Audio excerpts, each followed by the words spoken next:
रंजा रंजा फैदोंमोन गारि भारा लालायनानै गारि खुरमाफ्रा गोबां फैदोंमोन जों खुसियैनो फैदोंमोन आरो दा जों दा सफैनानै जों गोसोखौ निरास मोनबाय आरो हेल' लोगो फैलायबाय मोनसे भिडिअ आरोबाव नोंथांमोननि गेजेरावहाय दिनै माखासे आपडेट लानानै फैदों नोंथांमोननि गेजेराव जोंहा माखासे एक्स एनडिएफबि बिथांमोना जोबथेसालियाव दं जायफोरा दिनै बेल मोननो गोनांमोन आरोना नाथाय बेयो जाफुङाखिसै आरो बेयो फावसायबावबाय 3 तारिखआवसो जाहैफिनसिगोन बियो रिपर्टआ मोजाङै बिनि उनाव 4 तारिखआवसो मोनलांगोन बेबायदि मानसिखौ बेबायदि खोनादों आरोना बेयो बाक्सा मासलपुर बियो बेबायदि जादों आरोना दिनै माखासे एक्स एनडिएफबिफ्रा दिनै हियारिं जादोंमोन बिनि गेजेरावनो दिनै बिथांमोननि न'खरा मा फोरमायखो आरो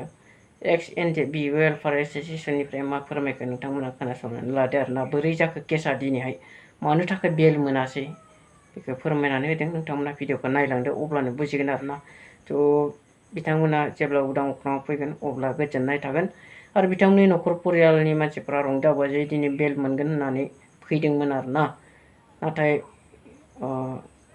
एसे दुखुबो मोनबाय आरो नेनानै थासिगोन बे बाथ्राखौ न'खरनिफ्राय फोरमायदों नोंथांमोना नायलांबानो जाबाय भिडिअखौ आरोना नायलांदो भिडिअखौ बिदिब्ला रंजा रंजा फैदोंमोन गारि भारा लालायनानै गारि खुरमाफ्रा गोबां फैदोंमोन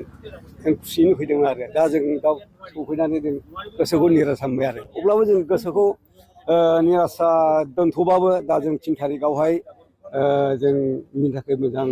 बेललागा सफैगोन होननानै जों दाबो गोसोआव रंजानाय दं आरो आंनि फिसाज्लानि नामा इनन बरगयारी आंनि नामा साबु बरगयारी जोंना चिरां खज'बारि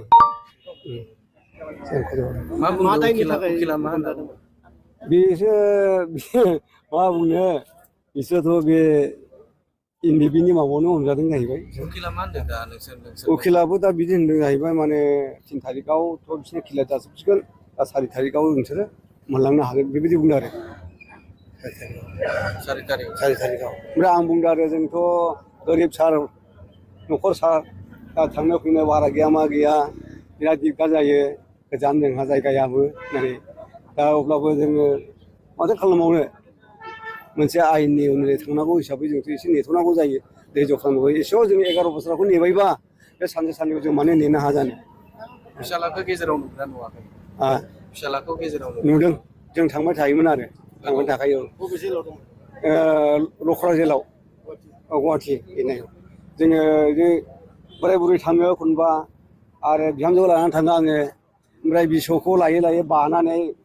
स्टेसननिफ्राय कर्टसिम कर्टनिफ्राय स्टेसन आं बायै बायै गोरलैनिफ्राय खिथाहैनाय जादों आरो दा बिमा फिसाजोआबो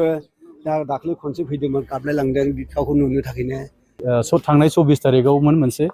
24 तारिखआ केन्सेल जानानै दिनैनि डेटखौ लानाय जादोंमोन 5 जुलाइखौहाय नाथाय दिनै हियारिं जाबाय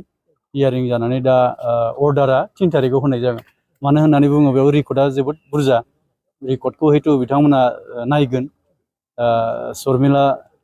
मेडामा एसुरेन्स होदों जे फैगौ 3 तारिखआव बिथांमोना बेल मोननो हासिगोन दा बेखौनो फोरमायदों जे दिनै हियारिं जाबाय आरो अर्डारा 3 तारिखआव होनाय जागोन थ' बेनिखायनो जों आसा खालामदों 3 तारिखआव बिथांमोना गमामायैनो